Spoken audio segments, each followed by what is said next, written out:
Hello nurses, 31 July থেকে শুরু হয়ে গেছে ওয়েস্ট বেঙ্গল গভর্নমেন্টের আন্ডারে ইএসআই হসপিটালে কন্ট্রাকচুয়াল স্টাফ নার্স নেওয়ার জন্য ওয়াক ইন ইন্টারভিউ, যেখানে ভ্যাকেন্সি ছিল 300 for both the BSc and GNM nursing student. আর রিপোর্টিং টাইম ছিল সকাল 11টা। এই রিক্রুটমেন্টের জন্য ফ্রেশার্স আর এক্সপিরিয়েন্সড সমস্ত ক্যান্ডিডেটই অ্যালাউ ছিল। আর ফার্স্ট দিনেই ক্যান্ডিডেট নাম্বার ছিল 1000+।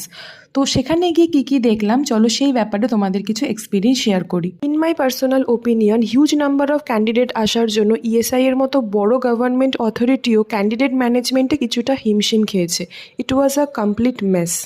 ঘণ্টাখানেক নিচে রেজিস্ট্রেশনের জন্য বসে থাকার পর আলটিমেটলি যখন রেজিস্ট্রেশন করতে উপরের তলায় উঠলাম, তখন কোনো লাইন ছিল না প্রপারলি, পুরো বেলাইন আর ধাক্কাধাক্কি হচ্ছিল। প্রায় 2 ঘন্টা এরকম চলেছে। রেজিস্ট্রেশনের পর ডকুমেন্ট ভেরিফিকেশন করতে বেজে গেছিল 3টে। We were exhausted and most of us were asked regarding medical, surgical and critical care nurse.